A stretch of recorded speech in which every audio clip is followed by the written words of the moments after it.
১৭৩ run তাড়া করতে নেমে ১৪তম ইনিংসে ৬ উইকেটে ১২২ রানে অস্থির থাকা অস্ট্রেলিয়ার ১ বছর এবং ১১ ইনিংসে প্রথম টি-20 50 হাঁকিয়ে গ্লেন ম্যাক্সওয়েল। ঘরের মাঠে তাদের সর্বোচ্চ সফল তাড়া করতে অস্ট্রেলিয়ার প্রয়োজন ছিল ১২ বলে ১২ run. Kagiso Rabada bold out হন। করবিন বোস শেষ ওভারে ২ বলে ২টি উইকেট নেন, যা ডাবল উইকেট মেডেন হিসেবে শেষ হয়। শেষ ওভারে স্ট্রাইক ধরে রাখার জন্য ম্যাক্সওয়েল শেষ বলে একটি রান নিতে অস্বীকৃতি জানান এবং লুঙ্গি এনগিডিকে ৯ রান রক্ষা করার দায়িত্ব দেওয়া হয়। তার প্রথম বলটি ডিপ ওয়াইড লংঅনে আঘাত হানে, যেখানে বোস বলটি ফিল্ডে ফিরিয়ে দেন এবং দড়ির উপর দিয়ে লাফিয়ে ৪ রান বাঁচান।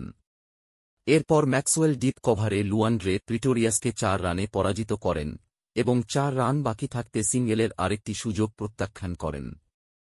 তিনি এনগিডিকে শর্ট থার্ড বলে রিভার্সহক করে ম্যাচের দ্বিতীয় শেষ বলে চুক্তিটি নিশ্চিত করেন এবং একটি রোমাঞ্চকর ফাইনালে বিগ শো হিসেবে তার অবস্থান নিশ্চিত করেন।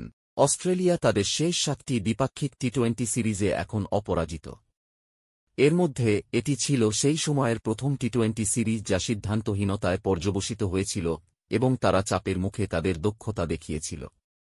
অন্যদিকে দক্ষিণ আফ্রিকা তাদের শেষ ১০টি টি-20 সিরিজের মধ্যে মাত্র একটিতে জিতেছে। তারা তাদের শেষ ৩টি ফাইনাল শেষ ওভারে হেরেছে, গত বছরের টি-20 বিশ্বকাপ এবং গত মাসে জিম্বাবুয়েতে নিউজিল্যান্ডের বিপক্ষে ত্রিদেশীয় সিরিজের ফাইনাল সহ, এবং ঘনিষ্ঠ খেলাগুলি শেষ করার ক্ষমতা নিয়ে প্রশ্ন অব্যাহত থাকবে। নাটকীয়তা বাদ দিলে দক্ষিণ আফ্রিকা কেবল ধীর শুরুর পরে পর্যাপ্ত রান করতে পারেনি। তাদের শীর্ষ ৩ জনের কেউই এগিয়ে যেতে পারেনি এবং ডিওয়াল্ড ব্রেভিস এবং ট্রিস্টান স্টাবসের চতুর্থ উইকেট জুটির ২৯ বলে ৬১ রানের জুটির জন্য তারা প্রতিযোগিতামূলক স্কোর গড়েছিল, যা তারা রক্ষা করার জন্য মুষ্টিবদ্ধ ছিল। ১১তম ওভারে ৪ উইকেটে ৮৮ এবং ১৪তম ওভারে ৬ উইকেটে ১২২ রানে অস্ট্রেলিয়ার রান ছিল সংকটের মুখে।